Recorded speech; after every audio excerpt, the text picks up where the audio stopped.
Hindi sinasadyang pagkakataon ay muling nagkita nga itong si Ramon at nitong si Marites.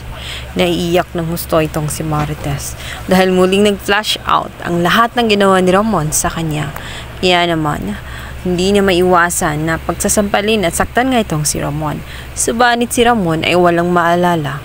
Kaya naman sinabi niya kung sino ba siya. Kaya naman dito na nga sinalaysay nitong si Marites na siya lang naman ang babae na ginawa niya ng kasamaan noon, na siyang naging dahilan kung bakit nawasak ang kanyang pamilya dahil ang kanyang asawang si Rigor ay paulit-ulit na ipinapaalala sa kanya kung anong dumi niyang babae dahil lamang sa kahayupan na ginawa niya. Lulungkot si Ramon, yumuko lamang siya at walang nagawa. Sinabi niya rito na kung may magagawa lamang siya at kung gusto niya ay bibigyan nga siya ng pera kapalit ng kanyang mga pagdurusa at sa kasalanan upang makalimutan na niya.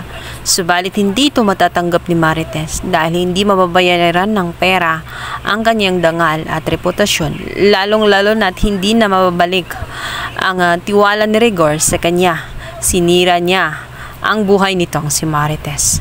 Sinabi naman ni Ramon na wala na siyang magagawa at huwag na siyang mag-alala sapagkat kasama naman niya itong si Tanggol at may bibigay niya ang lahat ng mga bagay na hindi na bibigay nga nitong si Marites. Mabibigyan niya ng magandang buhay. Nagulat si Marites sa kanyang mga natuklasan.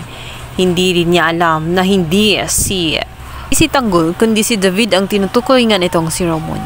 Kaya naman isang beses sinabihan niya ito na hindi po pwede na manatili si Tanggol dahil sa na-expect ni Marites na yun nga si Tanggol ang kasama nga nitong si Ramon.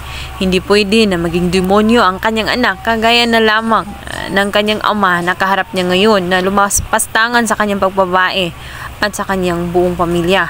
Hindi niya hahayaan mga bagay na iyon. Subalit mahigpit na sinabi nitong si Ramon na may magagawa siya sapagkat ama din siya at karapatan niyang ibigay ang lahat dahil isa siyang Montenegro at lahat ng meron siya ay mapupunta sa kanya. Kaya naman, matapos ang pag-uusap na iyon ay nagkaroon ng dahilan nitong si Marites upang hanapin itong si Tanggol upang balaan. At nais niya sana na mailayo dito sa kanyang amang si Ramon dahil alam niya kung gaano ito kasama. Subalit magugulat siya dahil nang puntahan niya ang naturang mansyon nga nito si Ramon ay hindi si Tanggol ang kanya nakita kundi ito si David. Kaya naman sasabihan niya diretsahan nitong si Ramon na siya ba ang tinutukoy mong Tanggol sapagkat hindi naman siya ang totoong Tanggol. Siya ang anak din ni Rigor, ang totoong anak ni Rigor na si David. Hindi siya ang tunay mong anak na Tanggol ang pangalan.